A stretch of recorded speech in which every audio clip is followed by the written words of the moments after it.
Boa noite, que bom que você está conosco, fico feliz pela tua presença. Deixa eu fazer um movimento aqui, porque senão eu não consigo enxergar você, meu óculos está todo embaçado. Agora ficou um pouco melhor, eu não estou trazendo risco para ninguém, eu estou num lugar isolado, mas assim a gente procura mostrar para você que você precisa se cuidar nesse momento em que nós estamos vivendo aqui. Eu quero já pedir a tua ajuda, se tiver tudo certo, já coloca aí que o som está ok, a gente precisa saber, é uma informação muito importante para saber se a qualidade da nossa transmissão está ok. Eu vou aguardar você, eu sei que existe um delay de alguns segundos, mas eu peço a tua ajuda nesse momento, dá um ok, para a gente ter a certeza que está tudo certo, que está funcionando, para que a gente consiga fazer o nosso melhor para você. Estou vendo que você, obrigado Kathleen, você foi a pessoa que iluminou a minha vida agora, viu? Muito obrigado, que bom que você está com a gente já. Deixa eu mencionar você primeiro aqui. Kathleen, um abraço para você e para toda a sua família, para o pequeno Murilo também, tá bom? Estou vendo aqui que a dona Cris, o Francisco e o Pedro, lá do Parque Rodovias, já chegaram conosco. Um abraço para vocês aí, Cris, Pedro e Francisco. Estou vendo aqui que a Franzona já chegou também conosco. Que bom que você está conectado conosco hoje, Fran, e todas as noites também. Estou vendo aqui que a Andréia já chegou também. Um abraço, Andréia. Se o Léo estiver por perto, o Léo e a Bruna, manda um abraço para eles. Eu fico feliz em saber que vocês estão conectados conosco. E eu estou com saudade saudade de vocês, do Léo e também da Bruna. Um abraço também para minha sogra, sempre conectada. Eu já estou escolhendo a igreja que eu vou pedir a tua transferência, viu, sogra? Você está sempre conosco aqui, que bom, viu? A gente fica feliz que você está conosco aí. Eu sei que aí no sul tá frio pra caramba, né? Aqui também está bem quentinho, bem gostoso, né? Que pena que aí tá frio, mas faz parte da vida, né? Um abraço aí, sogra. Estou vendo que a Sandra já chegou também, a Sandra lá do Parque Rodovias. Um abraço aí para o Iago também. A irmã Cleonice já chegou, que bom que você está conosco, irmã Cleonice, fico feliz pela tua presença. A Betinha, aqui da Igreja da Olaria, também já está conosco. O meu amigo Wanderson John, rapaz, o teu nome é um nome de fundamento, hein? Um abraço para você, para sua mãe também. E essa semana eu vou marcar para ir na casa de você. Semana passada foi uma correria, não deu, mas essa semana eu vou lá para a gente bater um papo também, tá? A Deise já chegou junto com o Edson e com a Célia, lá da Secap. Um abraço para vocês, que bom que vocês estão conosco. O Maicon está conosco, o Cauã Farati, ou Salles, assim é melhor, né? Cauã, um abraço para você, para todo mundo aí da sua casa também, o teu irmão, o Ian, a Karine, o Ezequiel. Estou vendo aqui que a Daiane já chegou conosco também. Que bom que você está conectado conosco. Opa, aconteceu alguma coisa aqui que o meu negócio saiu fora do ar, né? Eu vou anotar sim o teu WhatsApp. Eu vi que você mandou a mensagem aqui. Eu vou fazer isso, tá? Um abraço para vocês aí. Um abraço também para o meu amigo Bruno, já chegou também. Já chegou a Márcia, lá de Mogi Guaçu. Que bom, Márcia, que vocês estão conosco também. Eu creio que o Zé Carlos deve estar por perto. Estou vendo aqui que a Denise já chegou com o doutor Jorge também, da Central. Um abraço para vocês. Que bom que vocês estão conosco. Deixa eu ver. E estou vendo que muita gente deu ok. Que obrigado, viu? Obrigado, porque a resposta de vocês deixa a gente um pouco mais tranquilo. Estou vendo que o meu amigo Marcos Vinícius, filho do pastor Fuchner, foi meu pastor lá no Rio Grande do Sul. Marquinhos, mais conhecido como Vini, né? Um abraço para você, viu, Vini? Também estou vendo aqui, o Elias já chegou também. Que bom que você está conosco, viu, Elias? Um abraço para a Sara também. O Josman Velasco também está conosco. Um abraço, Josman. Eu estou vendo o Josman aqui, mas que bom que ele está conectado. Como ele disse hoje, como ele disse sábado, tem gente que está conectado de todas as formas, presencialmente, mas também de forma virtual, né? O Giovanni, lá de Panambi, também está conosco aí, que bom. Panambi, Rio Grande do Sul. A Luz Inês, lá de Campo Limpo Paulista, também está sempre conosco, obrigado, viu? A Patrícia já chegou, a Esther já chegou, a minha mãe já chegou, olha que beleza, a nossa igreja está ficando cada vez mais bonita. A Priscila, a Vera Lúcia, né, a Alexandra, Daniel, e amanhã estarei na rádio Advir, junto com um monte de pergunta aí, e assim a gente vai seguindo. Que bom, a Rocilene já chegou, e eu estou vendo cada vez mais a nossa igreja ficando bonita pela tua presença. Eu quero pedir uma ajuda sua, compartilha, vai lá no Facebook, clica no compartilhar, manda esse link para os seus amigos. A gente precisa fazer uma corrente do bem. Eu tenho certeza que essa semana tem sido muito abençoada para você, assim como tem sido abençoado para mim.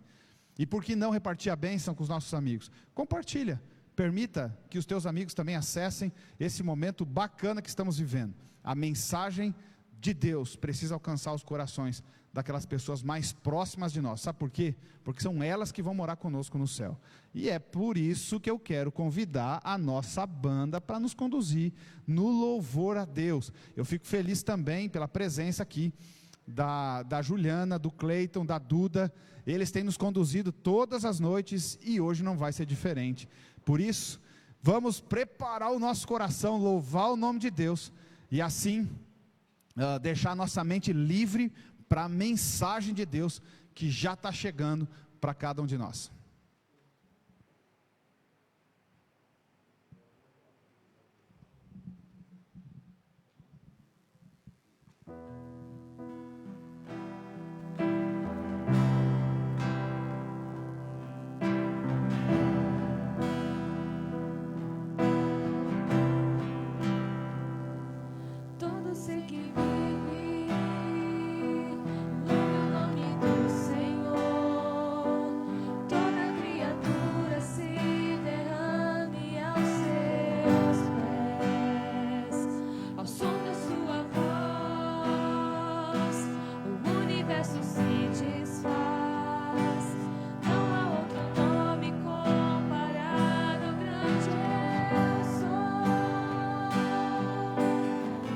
E mesmo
Que maravilha louvar o nome do nosso Deus. Eu fico feliz porque eu estou vendo que muitos de vocês estão ligadinhos conosco. Eu quero pedir mais um movimento seu, ainda dá tempo. Você pode compartilhar esse momento que nós estamos vivendo com seus amigos. Mande esses links. Pastor, mas ele não vai acessar, não tem problema, manda o link. Sabe por quê? Porque se ele tiver amanhã em casa e ver a sua mensagem, ele vai cair exatamente onde nós estamos agora. E se ele receber essa mensagem, pode ter certeza que o Espírito Santo de Deus vai tocar no coração dele. Compartilha. Eu sei que você talvez está assistindo esse momento de louvor, e daqui a pouco nós vamos passar para a Bíblia, talvez num canal do YouTube diferente daqueles da semana. Eu peço para você que você se inscreva nesse canal que você está assistindo aí, se for no YouTube, ativa o sininho, porque é exatamente ele que vai te avisar, todos os momentos, todos os nossos movimentos juntos aqui. Eu também peço a você que você curta a página da igreja, a IASD Digital Lorena. Isso é importante para que você receba também os avisos. Eu estou vendo aqui que tem muita gente bonita, gente abençoada por Deus acompanhando conosco. Eu estou vendo aqui a irmã Leia, e com certeza o irmão João também está do seu lado. Um abraço para vocês aí. Estou vendo aqui a Ana Júlia e também a Cleia. Que bom que vocês estão conosco. Estou vendo aqui a Marley, junto com o Francisco e também com a irmã Donizete. E eu creio que o Joãozão estão todo mundo por perto. Um abraço para vocês, que bom que vocês estão conosco. Estou vendo aqui a Ana Graça, a Maria Aparecida, a Gleide. Como é bom saber que vocês estão conosco. O Melo também está aqui, e eu fico feliz em saber que nós estamos conectados. E eu estou vendo que vocês aprenderam até colocar umas animações aí nos comentários do Facebook. A gente vai aprendendo as coisas novas. Depois me explique o que vocês fizeram. O negócio aqui está ficando bonito. Comente aí, interaja. Isso é um momento que nós estamos vivendo, talvez de reclusão. Nós não estamos próximos uns dos outros, mas através das mídias nós nos aproximamos. Vamos mais uma vez aquecendo o coração, e eu quero chamar mais uma vez a nossa banda. Nós vamos ser conduzidos por eles até os pés do nosso Salvador. Cante conosco. A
da sua graça maravilhosa.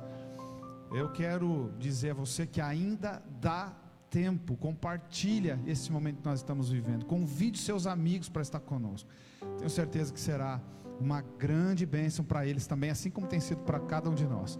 Estou aqui com meu amigo, o Deca, e ele é um dos anciãos aqui dessa igreja que nos recebe, a igreja do Olaria. É um grande líder da igreja. Ele está aqui para dar uma saudação. E Deca, nós precisamos da bênção. Nós queremos que o Senhor, que você nos abençoe. melhor, né? Mas dirige uma oração para a gente, Deca. Primeiro, saúda todo mundo que está nos assistindo. Ok. Boa noite a todos. É um privilégio muito grande para nós estarmos aqui mais uma vez, através das lives, através aqui dessas mensagens que todos têm ouvido. E eu queria nessa noite compartilhar com os nossos irmãos, nossos amigos, aqui as nossas orações, porque nada é feito, nenhum trabalho é feito de Deus, se nós não buscarmos a presença de Deus. Aí mesmo, onde você está, no seu cantinho, no sofá, deitado, pode ficar tranquilo.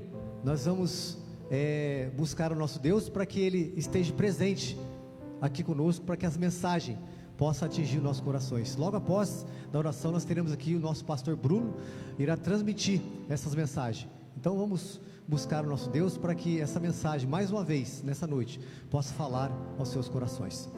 Eterno Deus e Pai que está nos céus, nós agradecemos ao Senhor por esse momento tão maravilhoso, por essa circunstância que o Senhor nos concede, e nós podemos estar aqui na Tua presença, para poder ouvir palavras que têm mudado e têm transformado muitos corações nesse mundo.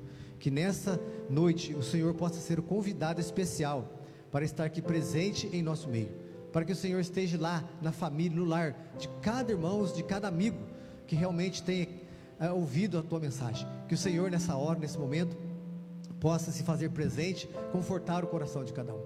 Abençoe também o nosso pastor Bruno, que está combido em trazer a Tua palavra, a Tua mensagem. Que mais uma vez esse Teu servo possa ser usado para que tudo aquilo que for falado, que seja para o crescimento espiritual de cada um de nós. Dai-nos, Senhor, uma boa noite para nós, e que o Senhor possa continuar presente na nossa vida espiritual, em nome de Jesus. Amém. Muito obrigado, Deca. E agora nós vamos contar com a participação especial de alguém que esteve conosco ano passado e que talvez muitos de vocês se lembram com muito carinho. Ele é alguém internacional. Também é uma das pessoas que canta num programa que você também conhece aqui no Brasil. Nós conhecemos o Adoradores Brasil, nós temos o Adoradores Hispano. E uma dessas pessoas que é cantor, também pastor, é o nosso amigo Randy. Ele mandou um recado para nós, mas também vai nos conduzir nesse momento de louvor a partir de agora. Boa noite, queridos amigos e irmãos do Distrito de Lorena. Aqui quem fala é o pastor Randy del Águila, capelão aqui do Colégio Adventista de Taubaté, Tremembé. Eu quero deixar com vocês um abraço, que o Senhor os abençoe nesse último dia do final de semana jovem aí no distrito. E quero deixar também uma mensagem em forma de música. Nunca esqueça que seja qual for a dificuldade, o problema ou onde nós estejamos passando, Deus pode fazer infinitamente mais daquilo que pedimos ou pensamos. E essa música fala exatamente disso, que você possa meditar na mensagem dessa música. Deus te abençoe, um abraço.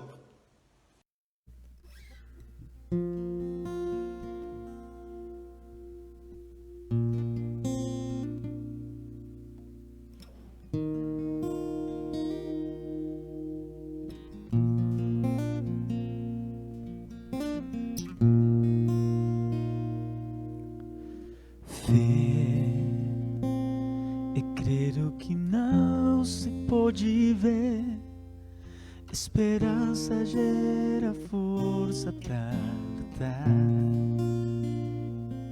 Sua dor não será para sempre, vai passar.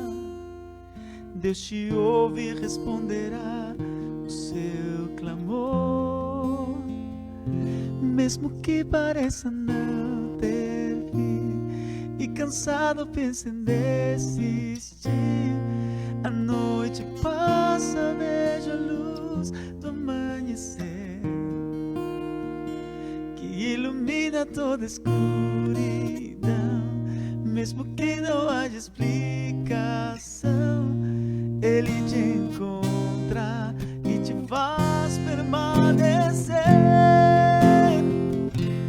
Deus é poderoso pra fazer infinitamente mais do que pedimos ou pensamos, do que pedimos ou pensamos. Deus é poderoso pra fazer infinitamente mais do que pedimos ou pensamos. Ele vai além dos nossos planos. Ele é Deus.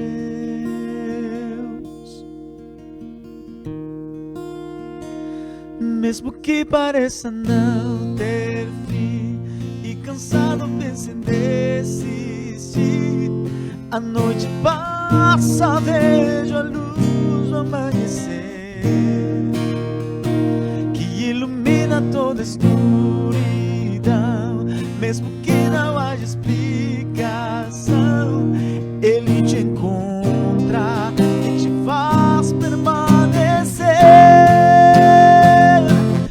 Deus é poderoso pra fazer infinitamente mais do que pedimos ou pensamos, do que pedimos ou pensamos.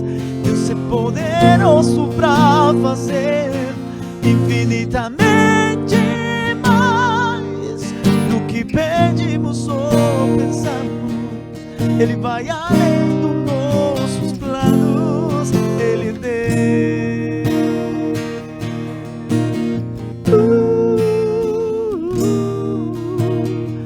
Yeah, yeah, yeah. La, la, la, la, la, la, la. Deus é poderoso pra fazer infinitamente mais do que pedimos ou pensamos, do que pedimos ou pensamos. Deus é poderoso pra fazer infinitamente mais do que pedimos ou pensamos. Ele vai além dos nossos planos. Ele é Deus. Ele é Deus. Ele é Deus.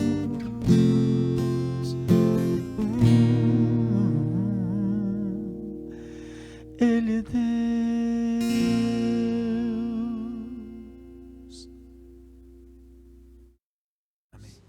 Que bacana essa nossa transmissão, esse culto online de domingo, esse nosso fim de semana jovem, preparado especialmente por toda a liderança aqui do Distrito de Lorena. O pessoal tem se reunido, tem se estruturado para que a gente possa trazer uma mensagem, uma proposta muito interessante e relevante para os nossos jovens aí nesse fim de semana. A gente teve diversas pessoas aqui que passaram com a gente, diversos assuntos, pontos de vista, e muito legal você estar nos acompanhando e a gente ter a oportunidade aqui de construir uma opinião, uma visão a respeito desses assuntos. Hoje a gente vai falar um pouco sobre promessas. Eu acho que todo mundo aqui já fez algum tipo de promessa, ou promete alguma coisa todos os dias. Mas acho que um ponto muito interessante é assim: será que a gente cumpre as nossas promessas? Será que a gente tem sido fiel, responsável e idôneo, e a gente tem até se lembrado daquilo que a gente tem prometido? Geralmente a gente tende a acreditar e a confiar em promessas de pessoas que a gente entende que são importantes, têm um status, têm recursos, e isso nos traz confiança ou respaldo ou credibilidade, principalmente, para quem nos promete. Mas o fato é que ninguém dá o que não tem. Não é verdade, Enio? É verdade. Nessa noite a gente vai falar a respeito de uma cena e uma das grandes promessas da Bíblia, num contexto adverso a respeito de Jesus. talvez numa das condições mais desfavoráveis e vulneráveis da pessoa de Jesus, é quando ele foi crucificado na cruz. Mas até mesmo naquele momento e naquela circunstância, ele ainda fez promessas. E mais do que isso, promessas incondicionais. Enio, vou começar com você. Vamos lá. Em que contexto estava Jesus ali na cruz, em termos da visão das pessoas que tinham a respeito dele, se ele era o Messias, não era, as decisões que haviam o levado até aquele momento, e mesmo numa condição adversa, qual foi a postura de Jesus ali perante algumas pessoas especiais que estavam ao lado dele? Certo. Jesus, ele, um pouco antes de estar na cruz, ele entrou em Jerusalém de uma forma triunfal, as pessoas exaltando, glorificando a pessoa dele, como aquele rei tão esperado, que livraria Israel dos seus problemas, etc. Agora, Jesus está na cruz, né? Aquelas pessoas que o glorificaram e exaltaram, mandaram que o crucificassem a ele. Aí eu tenho as pessoas dos discípulos, posso falar dos discípulos já ou não? Claro. Tinha as pessoas dos discípulos olhando para Jesus na cruz, com toda a expectativa que haviam criado, e agora Jesus morreu, né? Então ficaram sem chão, eu imagino, né? E os vizinhos de Cristo na cruz, vamos dizer assim, também zombando dele de uma certa forma, mas alguém ali, um ladrão que a gente chama de bom, né? Não sei se existe um ladrão bonzinho, mas vamos chamar assim só para diferenciar a história. Ele começou a lembrar, eu acredito que ele ouviu em algum momento Jesus pregando, os discípulos falando, e ali ele começou então a olhar diferente para Jesus. Entendi. E olhando esse cenário, Josme, que Jesus estava, geralmente a gente é muito levado a formar uma opinião ou acreditar nas pessoas, às vezes pela roupa que ela está vestindo, pelas posses que ela tem, pela maneira que ela fala. Mas Jesus ali crucificado, na cruz, havia sido ali condenado pelo seu povo e pela liderança que estavam naquela tomada de decisão. O que você acha que levou credibilidade de Jesus àquelas pessoas ou àquela pessoa específica que estava ao lado dele a clamar ou fazer um pedido especial a Jesus? Que pedido foi esse e que promessa foi essa? Por que você acredita que mesmo naquele cenário, naquela visão de Jesus, aquela pessoa ou aquele ladrão reconheceu como o Messias ou o Salvador?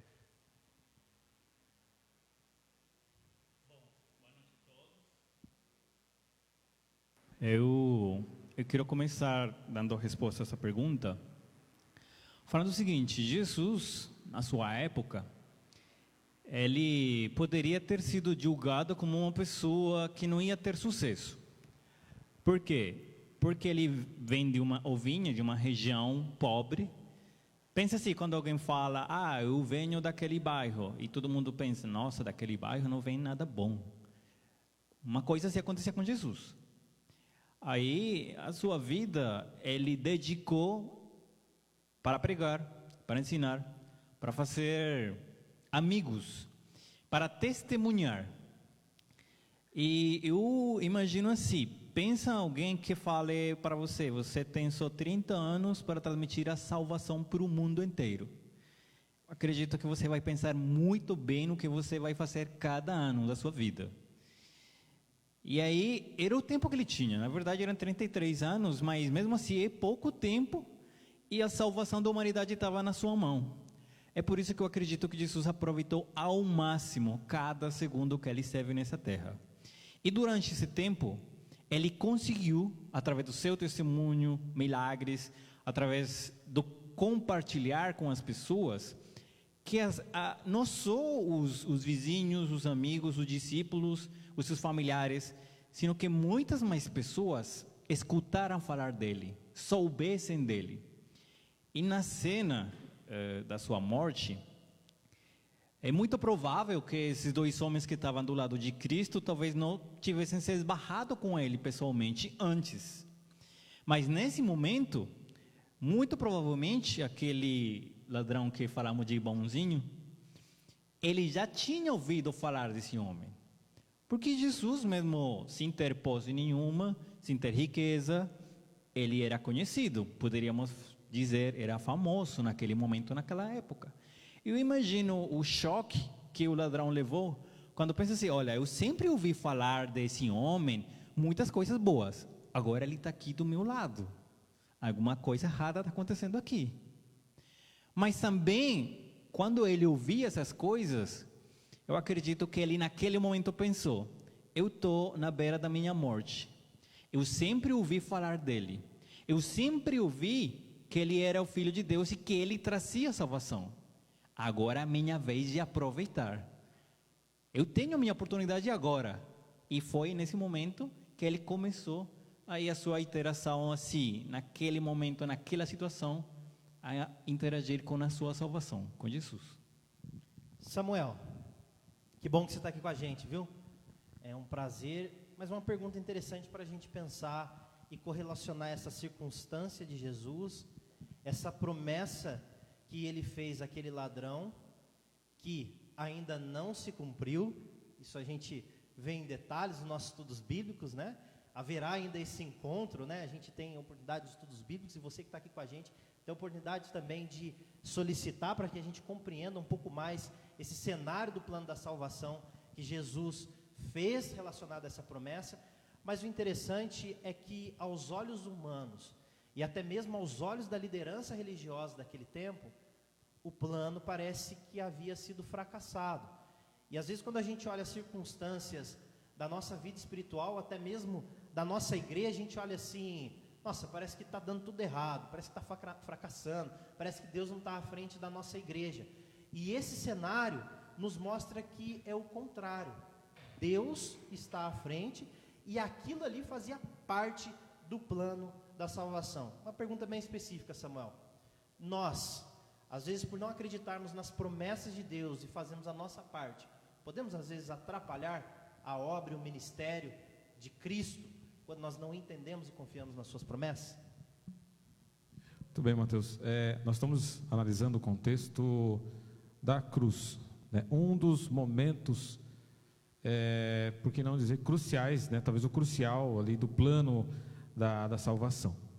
Então, muitas coisas aconteceram, pegando um pouquinho o gancho aqui do comentário dos colegas, a gente pôde perceber que até o ladrão ele fez parte do plano da salvação. E até com o ladrão a gente aprendeu alguma coisa. Talvez um encontro marcado ali, né? Talvez um encontro marcado. Há quem diga que o ladrão, ele foi vamos dizer assim, o ladrão que mais se beneficiou de todos os ladrões, porque ele roubou a vida toda, e no final dela ele ganhou a salvação. Então, há quem diga que ele foi um os ladrões mais beneficiados, né? Agora, respondendo à pergunta, nós sim podemos e nós atrapalhamos esse processo que acontece todo momento, todos os dias comigo e com você. De que forma? Muitas vezes a gente nega a Cristo, né? A gente deixa de fazer a vontade dele. O plano da salvação, ele é constante, ele acontece o tempo inteiro na nossa vida, né? Então, o momento da cruz, ali analisando cada detalhe, cada momento da cruz, nós precisamos sim levar em consideração todo esse contexto e trazer para a nossa vida, né? Permitir que Cristo trabalhe, que a obra dele se faça, então a gente consiga fazer com que o plano da salvação aconteça na nossa vida. É muito importante isso.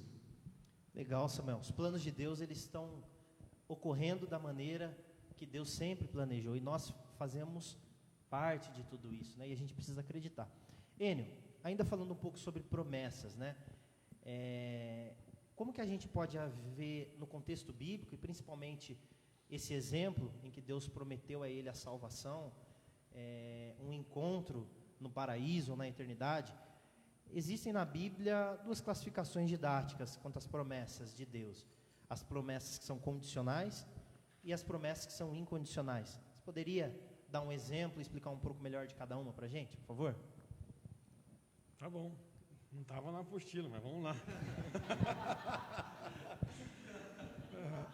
Ó, tem umas perguntas aí que é pegadinha. A promessa incondicional, né? Eu vou começar com essa. Promessa incondicional de Deus, acho que assim, a clássica é que Jesus vai voltar. Amém. Né? Amém. João, no seu Evangelho, no capítulo 14, relata o que Jesus falou. Né?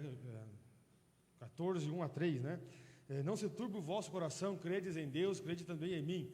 Na casa de meu pai há muitas moradas. Enfim, ele promete no finalzinho que vai voltar, que vai vir aqui. Então, eu estando pronto ou não, estando preparado ou não, Jesus vai voltar. Não importa se o Enio aceitou a Cristo ou não, não importa se o Enio está preparado ou não, não importa se eu estou estudando a lição da escola sabatina, fazendo a minha devoção matinal ou não, se eu tenho lido a Bíblia ou não, se eu tenho orado ou não, Jesus vai voltar. É uma promessa incondicional que não depende do Enio para que Jesus volte. Lógico, eu acredito de todo o meu coração, e a palavra de Deus confirma isso, que Cristo quer que todos sejamos salvos, né? Que todas as pessoas alcancem essa salvação, e Ele morreu na cruz por nós. A gente está falando sobre isso aqui agora, né? Sobre esses momentos ali da cruz. É uma coisa que vai acontecer, incondicionalmente, do que eu tenho feito ou não, ok? Agora, eu vou pensar numa promessa condicional, eu vou usar o exemplo do dízimo. Deus diz assim, olha, trazei todos os dízimos à casa do tesouro para que haja mantimento na minha casa. E provai-me nisso, diz o Senhor dos Exércitos, se eu não vos abrir as janelas dos céus, não derramar sobre vós bênçãos sem medidas. Está lá em Malaquias 4, 10 e o 11. E o 11, se eu não me engano, fala que por vossa causa repreenderei o devorador. Só pensar um pouquinho nesse devorador, o que é? Não é um demônio que vai entrar lá e vai destruir a vida da pessoa, não é isso. Mas é que Israel vivia numa época agrícola, eles dependiam da plantação. Então, quando Deus diz que repreenderei o devorador, Ele está dizendo o seguinte: eu vou cuidar do seu sustento, eu vou cuidar da sua vida, eu vou abençoar o seu trabalho, eu vou dar para você condições, eu vou te dar para você saúde, para você existir. Mas antes, qual é a condição? Trazei todos os dízimos à casa do tesouro. Posso falar mais um pouquinho? Com certeza. Eu lembrei de um outro texto também, de Deuteronômio 28. Deuteronômio 28 tem lá, bênçãos decorrentes da obediência.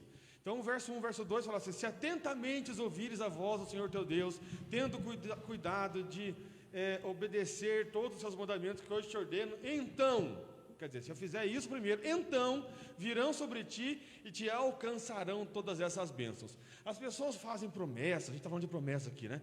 Fazem promessa para Deus: Senhor, se o Senhor me der isso, eu vou fazer aquilo. Mas Deus disse o seguinte: olha, só me obedece, segue meu mandamento, segue a minha orientação, segue a minha voz, anda nos meus caminhos. Deus está falando que essas bênçãos, elas vão ir até você, vão te procurar. Quer dizer, não preciso eu procurar a bênção, não, eu tenho que procurar andar nos caminhos do Senhor, obedecer a sua palavra, que as bênçãos dele serão consequências na minha vida. Exato. Chique? Olha, Dênio, se não estava combinado, acho que você saiu muito bem, viu? Obrigado. Ficou bem claro, bem embasado na Bíblia. Obrigado por nos abrir um pouco mais esse contexto das promessas, olhando esse contexto bíblico, né? E outros também, como você mencionou muito bem. Diosmo, uma pergunta assim muito interessante. Eu queria que respondesse aí com o seu sotaque do Bulhão para a gente. Que exemplo a gente tira dessa cena, desse episódio, da imerecida graça e de Jesus ali num cenário totalmente injusto aos nossos olhos, desfavorável, vulnerável, mas Ele ainda concede essa promessa para alguém que aos nossos olhos não merecia, e ainda também clama a misericórdia e a graça de Deus para aquelas pessoas que o estavam condenando ali, perdoando, porque Deus realmente sabia que eles não tinham noção que eles estavam crucificando o autor da vida e o autor da salvação. Que exemplo que a gente pode tirar disso? Bom, dessa cena eu acredito que são muitos exemplos e ensinamentos, mas pegando o gancho das promessas condicionais e incondicionais, queria falar assim: a salvação da raça humana, da humanidade, é incondicional. Deus vai salvar a humanidade, seja muitos ou poucos, mas Ele vai salvar. E já tem pessoas com a promessa que serão salvos e foram salvos. Mas a promessa da minha salvação pessoal e da sua que está aí em casa, ela é condicional, ela não é incondicional. Porque para eu ser salvo, eu preciso fazer uma coisa: decidir. Decisão, é a minha decisão. Então essa promessa aí é condicional. Deus vai me salvar sim, mas se eu aceito a Jesus. E nesse cenário onde eles estavam lá, muita coisa, eu aprendo mais. Uma coisa que me ensina bastante é o seguinte: o ladrão olha para o seu lado e o Messias que ele vê, o poderoso que ele vê, a esperança que ele tem do seu lado é um homem nas mesmas condições do que ele, ou talvez pior. Mas mesmo assim, ele acredita. Mesmo assim, ele acreditou. Muitas pessoas andando com Jesus viram milagres viram que Jesus alimentou 5.000 ou mais de 5.000 pessoas, viram Jesus levantar pessoas dos mortos, mas mesmo assim duvidaram, e muitos não acreditaram. Mas esse homem, o que ele conseguia enxergar assim, fisicamente, era um outro homem na beira da morte. Mas ele, naquele momento, confiou. E não confiou só com o que seus olhos conseguiam enxergar. Ele confiou com o seu coração, com a sua mente. E isso é importante, porque é assim mesmo que a gente tem que enxergar a nossa salvação. Quando nós olhamos para nós mesmos, nós vemos uma condição triste, uma condição humana degradada, uma condição humana que você pensa assim, não tem jeito, como que eu vou ser salvo nessa condição? Mas a gente não tem que olhar o que os nossos olhos veem, a gente tem que olhar as promessas de Deus.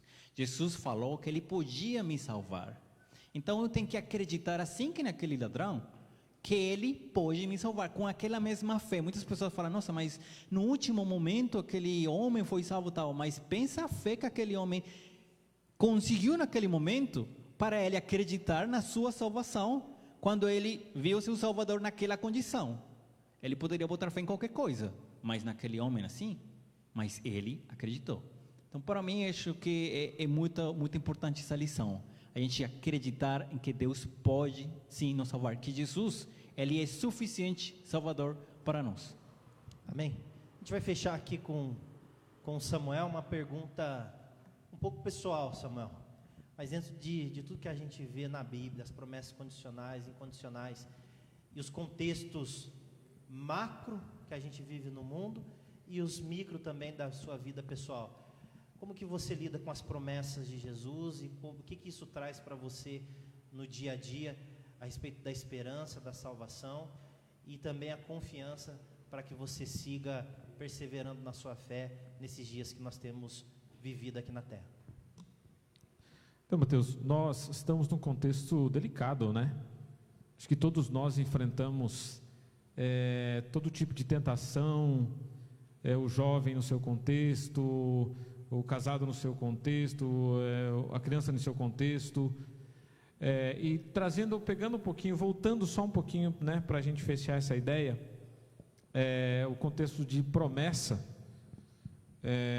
Talvez muitos ali, uma das perguntas, né, do tema se o plano fracassou, se as pessoas que estavam ali se sentiram decepcionadas, os discípulos. Eles viram o Cristo fazendo milagres, fazendo tanta coisa legal, só que depois ele estava na cruz. Talvez para alguns foi uma decepção, porque não esperavam um fim tão trágico, mas muitos não haviam entendido a missão do Mestre.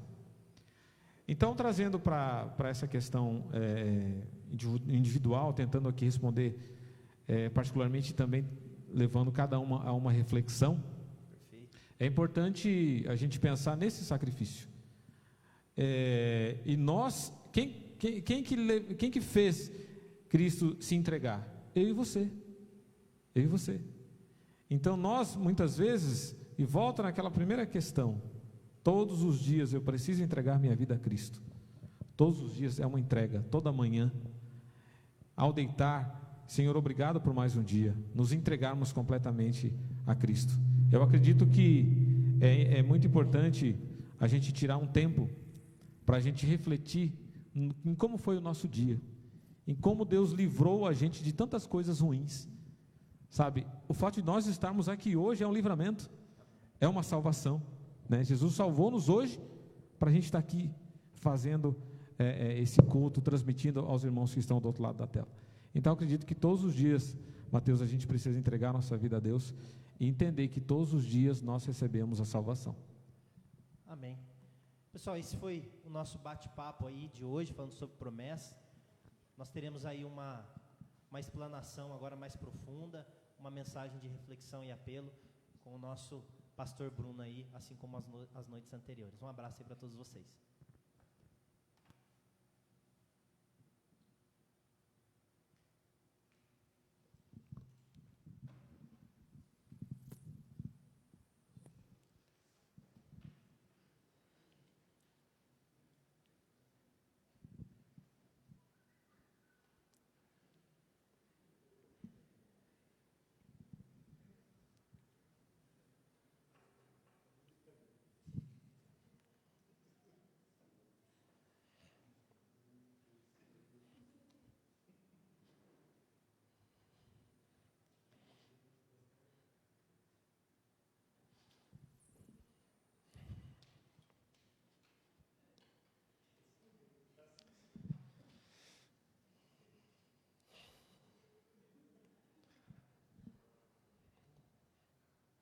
Bom, como vocês percebem, o silêncio é algo que incomoda.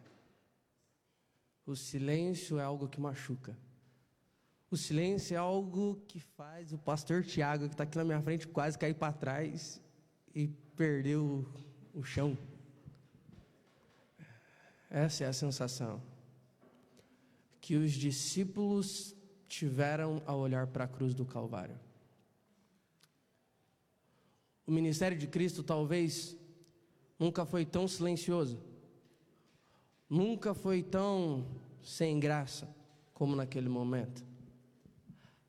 Aquele Salvador que a todo momento estava no meio das multidões, fazendo milagres, executando obras, abraçando os enfermos, se aproximando dos necessitados, curando as feridas, realizando promessa, sendo as esperanças de todas aquelas pessoas que sofriam.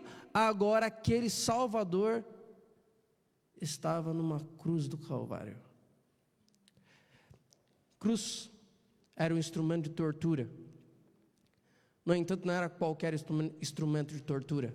Era o pior instrumento de tortura que havia, utilizado pelos romanos. Apenas os piores dos piores malfeitores seriam crucificados. E agora Jesus, ironicamente, está ali, crucificado como o pior dos piores dos malfeitores. E é interessante que quando nós analisamos a história da salvação, a história do grande conflito, Jesus de fato, naquele momento, era o pior dos piores dos malfeitores. Naquele momento, Cristo, Ele carregava os pecados, não dele, mas os pecados, o meu e o seu, os de antes dele e todos os pecados que viriam após ele. Cristo, Ele carregava os pecados de toda a humanidade em sua carne, e isso fazia dele o pior dos malfeitores. Cristo estava onde Ele deveria estar.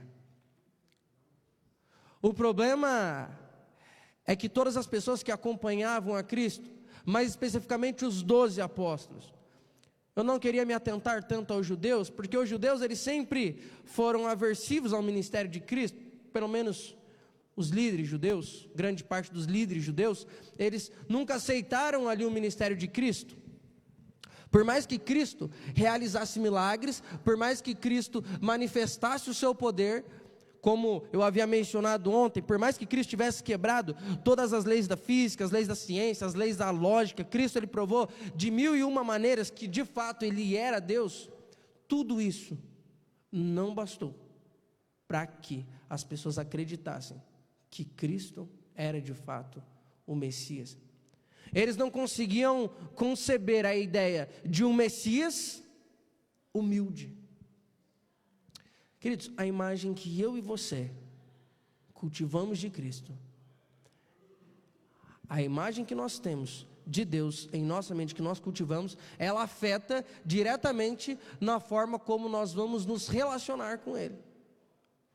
Não sei quantos de vocês já tiveram uma expectativa quebrada, para a gente entender um pouco aquilo que se passava no coração dos discípulos. Bom, eu já tive diversas expectativas quebradas. A expectativa, quando não é atendida, ela é frustrante, ela faz a gente perder o chão. No entanto, quando ela é superada, ela se torna algo maravilhoso, a ponto de se tornar um momento marcante. E é isso que nós vamos ver ao final da história. Como Cristo, ele sai de uma expectativa quebrada e supera essas expectativas aos olhos de todas aquelas pessoas que estavam ali.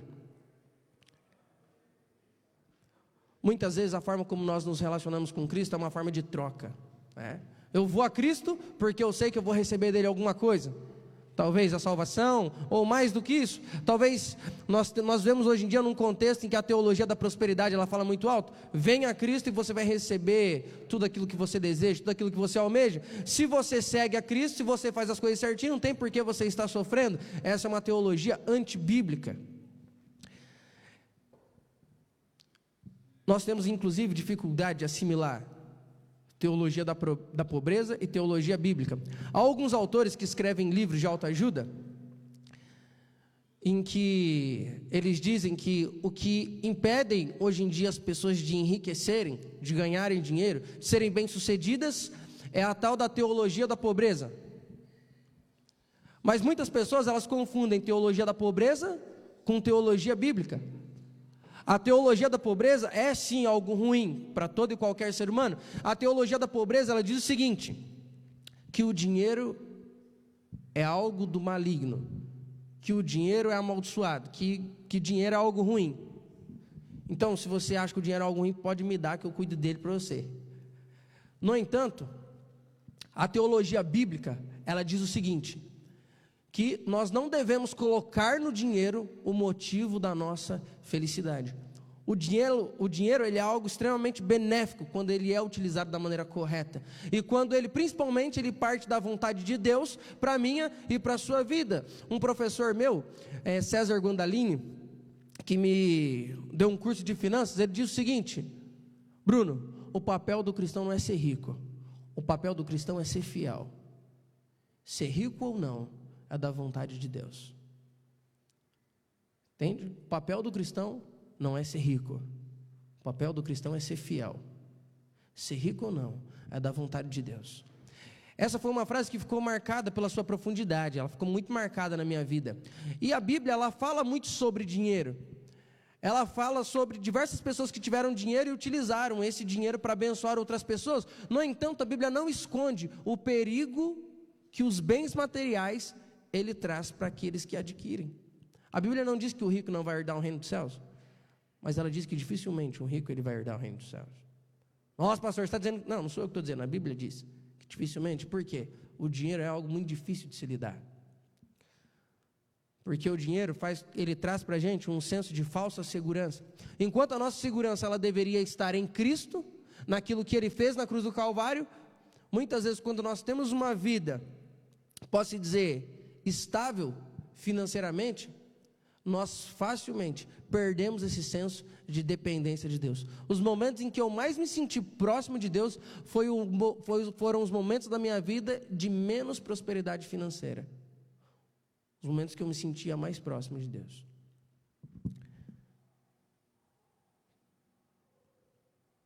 Bom, mas eu gostaria de utilizar o dinheiro aqui, queridos, como base, não apenas para o dinheiro em si, mas para todos os bens materiais e para tudo aquilo que nós colocamos a nossa confiança no lugar de Cristo.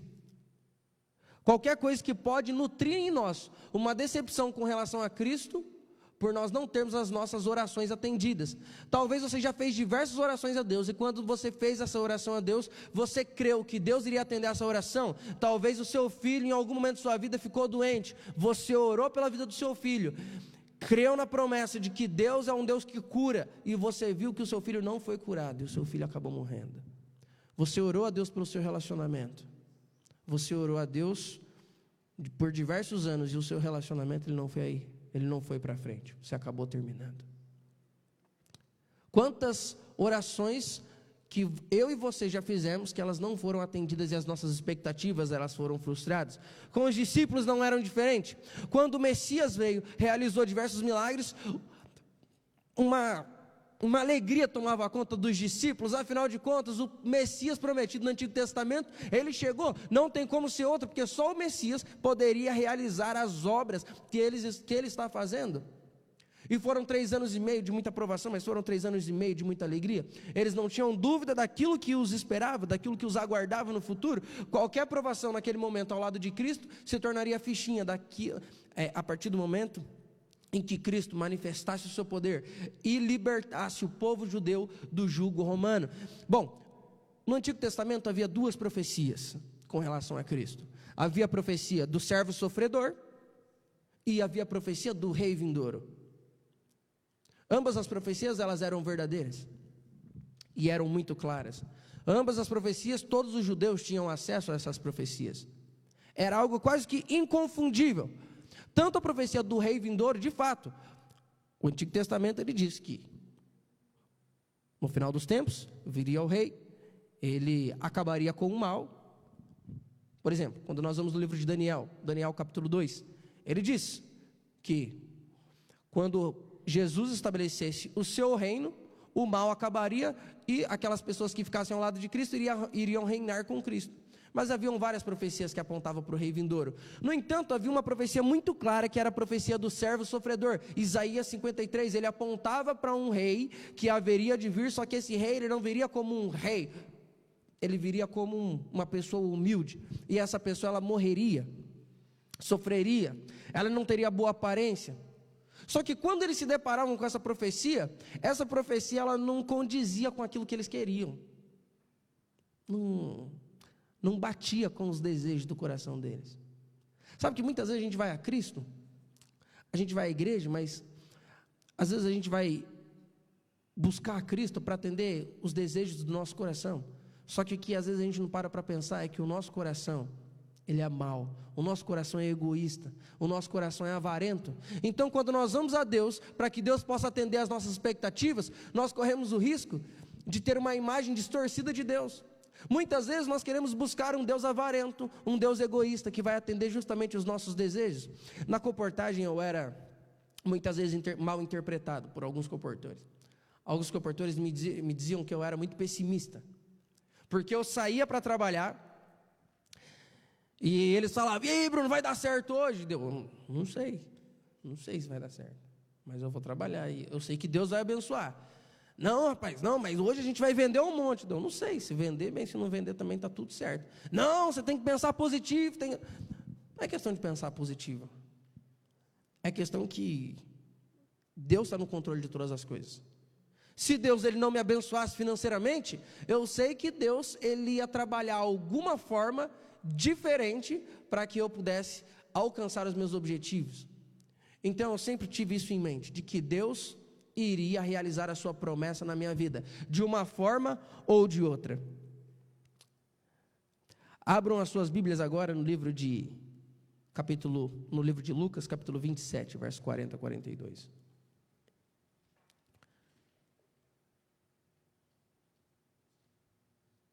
Desculpa, Lucas capítulo 23. É Mateus 27, mas Lucas 23. Antes de nós lermos, feche seus olhos, vamos orar. Senhor, nosso Deus, nosso Pai, nós abrimos a Bíblia aqui agora, que o Senhor possa falar ao nosso coração. Nos ajude a entender a sua palavra, em nome de Jesus. Amém. Lucas, capítulo 23, verso 39, diz o seguinte: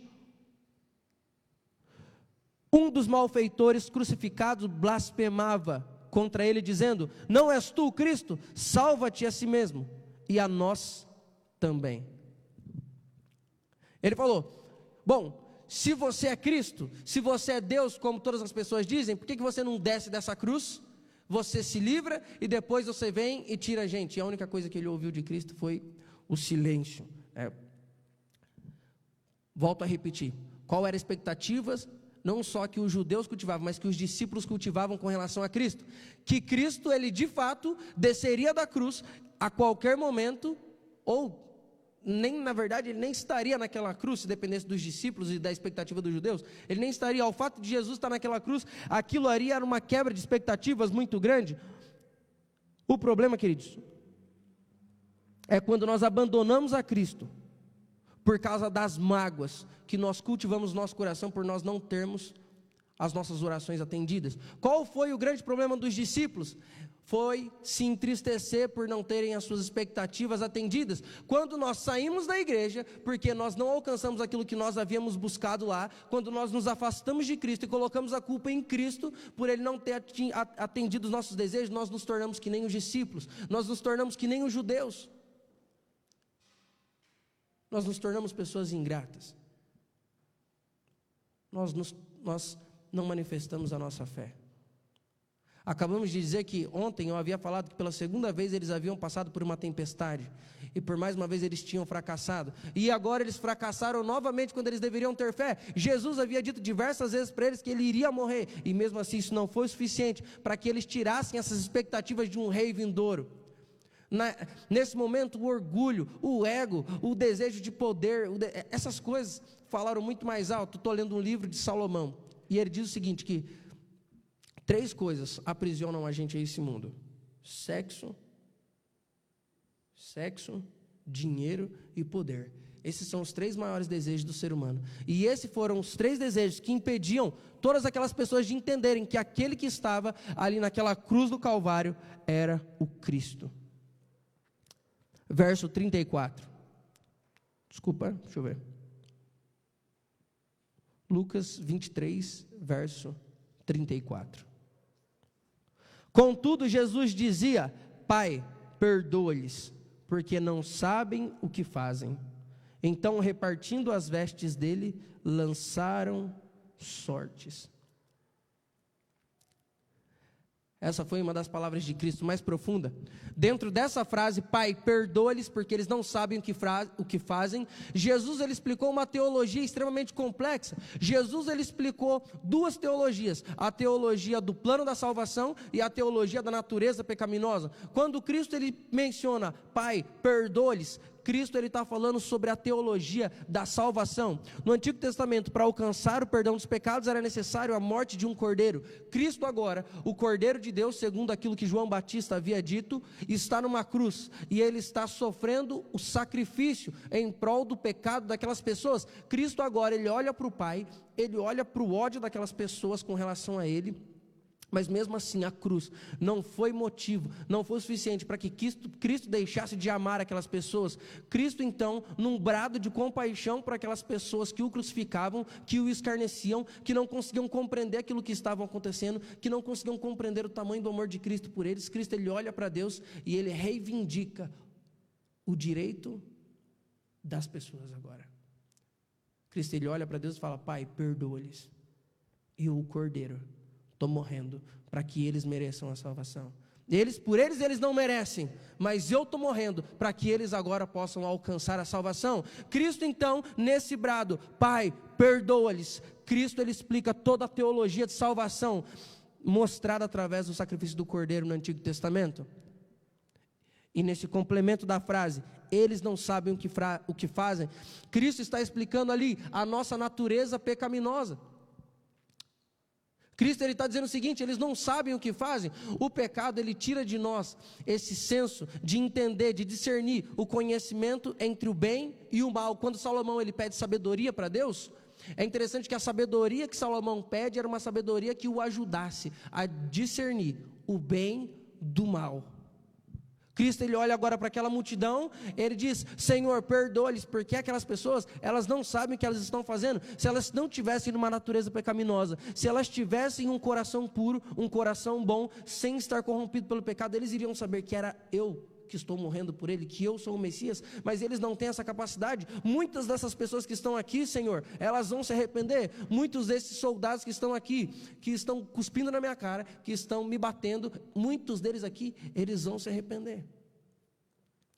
Espera 3 dias. 3 dias. E eles verão que eu sou o Filho de Deus.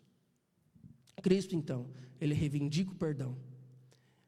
E ele demonstra, através da nossa natureza pecaminosa, que nos entende. Ele entende o seu pecado, ele entende as suas lutas, ele entende as suas aflições. Ninguém vai se perder, queridos, pelos pecados que cometeu. Pessoas vão se perder por rejeitarem a salvação, mas uma única pessoa não vai se perder pelos pecados que cometeram, porque os pecados que você cometeu, Cristo já pagou o preço lá na cruz do Calvário, de tal forma que você só vai se perder se você rejeitar a salvação de Cristo. E indo para a parte final, verso 42, Lucas capítulo 23, verso 42, diz o seguinte: e acrescentou, Jesus, lembra-te de mim, quando vieres no teu reino. Jesus lhe respondeu, em verdade te digo, que hoje estarás comigo no paraíso. Eu arriscaria dizer que o bandido que estava ao lado direito de Jesus, ele tinha tudo para ser o protagonista daquela cena. O bandido que estava ao lado direito de Jesus, ele tinha tudo para ser o protagonista da crucifixão de Cristo. Mas como ser o protagonista ao lado de uma pessoa tão impactante quanto Jesus? Como ser o protagonista ao lado daquele que é o rei do universo? Então eu não quero utilizar a palavra protagonista, eu vou utilizar a palavra coadjuvante. O melhor coadjuvante que essa história já teve. O ladrão que estava ao lado direito de Jesus, diferente de todos os apóstolos que, praticamente todos, com exceção de João, haviam fugido. Ellen White, quando ela comenta esse texto, sabe o que? Eu me emociono porque ela diz que quando Cristo estava naquela aflição, Deus o Pai, embora estivesse ao lado, Deus o Pai não podia manifestar o seu poder. Os anjos que estavam ao redor, assistindo aquela cena, eles também não podiam manifestar o seu poder. O sacrifício precisava ser cumprido, e a lei exigia, a lei do pecado, ele exigia que Cristo morresse sozinho. Cristo então, num sentimento de agonia, num sentimento de desespero, num sentimento de vulnerabilidade, a sua natureza humana, ela falou mais alto. Cristo então, ele olha para a multidão e ele procura aquelas pessoas que deveriam ser a sua força. Cristo, ele procura conforto em cada um dos seus apóstolos. Cristo, ele procura conforto em cada uma daquelas pessoas que ele tanto lutou durante 3 anos e meio. Mas a única coisa que ele encontrava era a incredulidade daquelas pessoas que o abandonavam, sem os seus melhores amigos, sem a presença de Deus o Pai, sem a presença dos anjos. Agora Ellen White comenta que Cristo, ele encontra esperança no lugar mais improvável. A esperança vem do seu lado direito. A esperança vem de uma pessoa que não havia passado um segundo sequer ao lado de Cristo durante o período do seu ministério. Cristo, ele encontra esperança em uma pessoa pecadora, em uma pessoa aos nossos olhos indigna, podre por dentro. Cristo, naquele momento, ele chegou a pensar o seguinte: será que o meu sacrifício está sendo aceito? Não é possível que eu vou morrer, vou passar tudo isso em vão. Então aquele bandido lá direito, ele olha para Cristo. Eu vou parafrasear agora em outras palavras que ele quis dizer. Se Deus, o Pai, agora pudesse falar através daquele ladrão, é como se Deus, o Pai, estivesse falando assim para Cristo: filho, o seu sacrifício não foi em vão. Está vendo esse bandido do seu lado direito? Através do sangue que você está derramando agora, ele vai ser salvo. E essas palavras alimentaram o coração de Jesus, aqueceram o coração de Jesus. Ali, Jesus, ele encontrou a esperança que ele precisava para suportar os últimos momentos da sua crucifixão. Cristo agora ele pode olhar para o alto, satisfeito para o Pai e dizer: está consumado, valeu a pena. Queridos, Cristo morreu por você. Cristo ele morreu para que você pudesse ir para o céu, independente de quem você é, independente dos seus pecados, independente das suas fraquezas. Ele te entende. Por isso que Cristo diz: Pai, perdoa-lhes. Ele não sabe o que faz. O Igor não sabe o que faz. A dona Antônia não sabe o que faz. A Jéssica não sabe o que faz. Cristo então, queridos, Ele é a nossa esperança. O silêncio de Cristo na cruz do Calvário, Ele falou muito mais alto do que todos os seus milagres durante os seus 3 anos e meio do ministério. Quando as pessoas elas olhavam para a cruz do Calvário, elas enxergavam apenas o silêncio. Mas se elas olhassem pela ótica espiritual, naquele silêncio, a obra que Cristo estava fazendo falava mais alto do que todas as obras que Ele já havia feito em toda a sua vida. Enquanto ninguém enxergava, ninguém escutava, Cristo ele estava salvando todas aquelas pessoas, até mesmo aqueles que não compreendiam, até mesmo aqueles que o crucificavam. O silêncio de Cristo se manifestou o poder dele. E eu queria finalizar com o texto de Filipenses. Hoje é o último dia, então queria só utilizar mais 2 minutos. Filipenses capítulo 1, verso 21 a 24. Muitas pessoas, na verdade, o que eu vou falar é o seguinte, é uma ilustração. Eu estava indo esses dias para Cruzeiro com a minha esposa. E quando eu me deparei com esse tema da morte de Cristo, quando eu fiz o primeiro estudo sobre esse tema do céu, da nova Canaã celestial, em que a gente vai morar com Cristo, isso aqueceu demais meu coração. E isso passou a ser um desejo muito profundo. E nos meus momentos, inclusive, de menos prosperidade financeira, eram os momentos que eu mais ansiava o céu. E eu então estava indo para Cruzeiro, e eu estudando sobre a morte. A morte ela é um estado de inconsciência, de tal forma que aquele que morre, ele não vai diretamente para o céu. De acordo com a Bíblia, ele fica dormindo. E quando Cristo voltar, Jesus vai despertá-lo do sono da morte. E ele vai subir para o céu, juntamente com todas as outras pessoas que haviam morrido. Para você entender o que é um estado de inconsciência da morte, é mais ou menos como uma pessoa quando está em coma. Se você tiver oportunidade de perguntar para uma pessoa que já esteve em coma, pergunta para ela, quanto tempo ela acha que ela ficou em coma? O coma pode ter durado 3 meses, 1 ano, 2 anos, 3 anos. Mas quando você perguntar para ela, quanto tempo você acha que você ficou em coma? Ela vai responder para você, umas 3 horas, 2 horas, 30 minutos. Porque o cérebro dela praticamente desligou, ou funcionou numa frequência muito baixa, que ela perdeu a noção de tempo e espaço. Isso acontece quando a gente dorme muito cansado, a gente perde a noção de tempo e espaço. A morte é como se fosse isso. Para aquele que morre, para aqueles que ficam vivos, o tempo e a dor parece que é interminável, é longa, porque a gente vive no tempo e no espaço. Mas para aquele que morre e a mente desliga, ele perde essa noção, de tal forma que o tempo de sua morte até a volta de Jesus se torna um piscar de olhos. Ele não tem mais noção de tempo. Então eu olhei para minha esposa e falei assim, Jéssica, já pensou se a gente bate o carro aqui de frente? Mas daí não morre só eu, morre você e as crianças, morre todo mundo, para ninguém ficar sofrendo. Ela já olhou assim para mim, ele vai me matar aqui agora. Aí eu peguei e falei, nossa, será que eu sou meio depressivo por estar pensando nessas coisas? Porque esses pensamentos direto vinham na minha cabeça. Eu andava de moto, nossa, se eu bater num caminhão aqui agora, ao eu abrir os olhos eu vou estar vendo Cristo voltar. E eu ficava pensando nisso, nossa, será que isso é depressão? E eu fui entendendo que isso não é depressão. Depressão é aquele que quer morrer para fugir do problema. Eu não queria morrer para fugir do problema, eu queria morrer para ir para os braços de Cristo.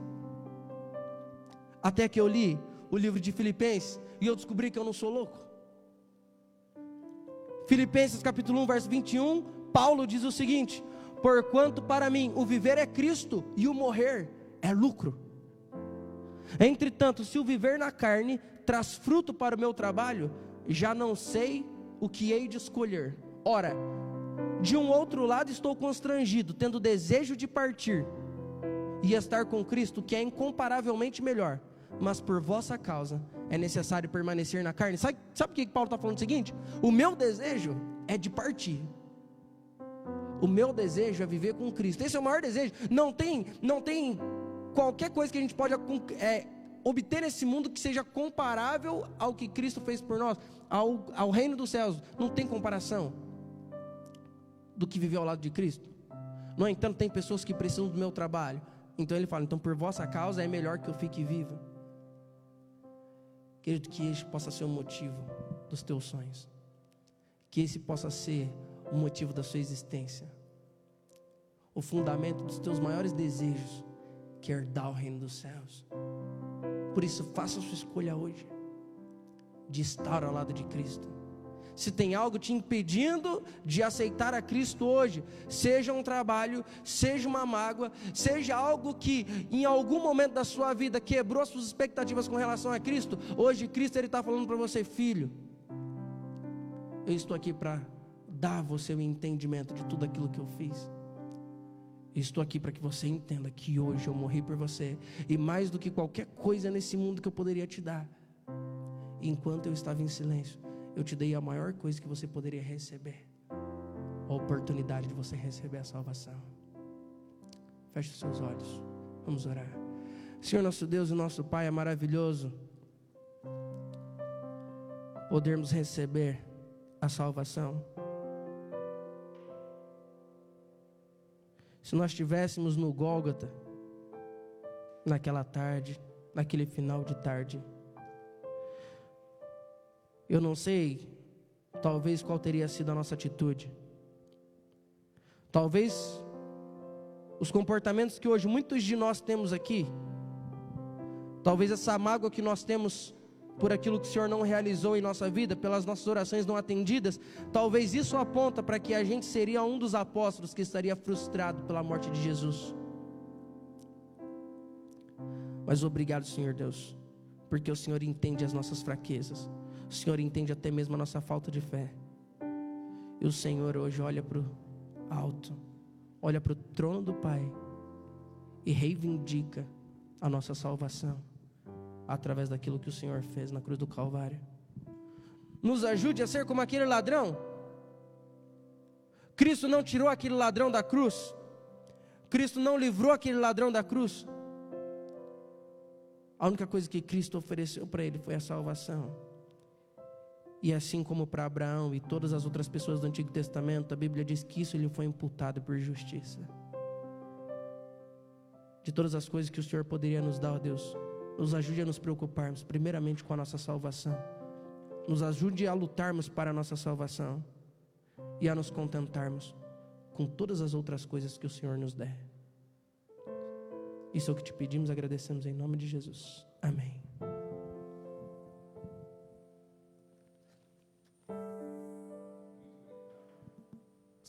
Muito obrigado, pastor Bruno. Muito obrigado porque você está conosco e se manteve conectado até agora. Eu percebo que, eu tenho certeza, que durante essa semana Deus mexeu com você. Através do pastor Bruno, através das discussões que nós tivemos aqui todas as noites, através das músicas, dos louvores que foram entoados, mas principalmente através da tua decisão de estar conosco, participando desses momentos tão impactantes. Eu tenho certeza e espero em Deus que você também tenha tomado decisões importantes, decisões importantes na sua vida. O pastor Bruno está dizendo que eu preciso mandar um beijo para minha mãe, para a mãe dele. Dona Antônia, que bom que você está conosco. Eu fico feliz em ser amigo do seu filho. E ele também é um dos, eu acho que eu sou amigo dele também, mas fica aqui meu abraço a você, e receba também um abraço de toda a família, da Jéssica, das meninas, especialmente do pastor Bruno. Um abraço para você, viu? Mas eu quero convidar você que esteve conosco todas as noites, ou que esteve só hoje conosco, eu quero te convidar a tomar uma atitude diante da decisão que você tomou. Você está vendo essas mídias sociais que nós temos aqui embaixo, os comentários, Facebook, YouTube? Eu quero motivar você a colocar aqui as decisões que você tomou. Pastor, eu decidi que você mais comprometido contigo a partir de hoje. Não, eu vou ser mais comprometido, mas eu vou estar presente nas lives. Eu quero fazer algo, eu quero externar, né, do fundo do meu coração, e quero fazer algo para Deus esse ano. Eu quero compartilhar do teu amor. Eu quero começar a estudar a Bíblia. Eu quero entregar minha vida a Jesus, a esse Jesus que salva, que demonstrou na cruz o seu amor por mim. Escreva aqui embaixo nos comentários o que Jesus realmente te chama a fazer. Mas não esqueça, nós estamos vivendo um mês especial, um mês jovem, e nesse mês tem muitas bênçãos reservadas para você. Nós vamos terminar esse mês junto de mais agora, não um final de semana de oração, mas uma semana inteira de oração. Nós não vamos estar presentes, nós vamos estar conectados mais uma vez, através das redes sociais, mas eu convido você a estar conosco durante toda essa jornada. Tenho certeza que será uma grande bênção para a sua vida, assim como tem sido, como foi esse princípio para a vida de todos nós. Que Deus abençoe você. Eu gostaria que você agora abraçasse quem está perto de você, se for da sua família, com toda segurança, com máscara se possível, né, com álcool gel, mas abraça quem está perto de você e deseja uma boa semana.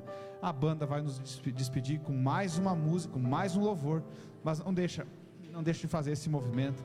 Abraça quem está perto de você, porque nós estamos iniciando uma semana muito especial. Eu creio nisso. Deus te abençoe e até muito em breve. Se não, até a volta de Jesus.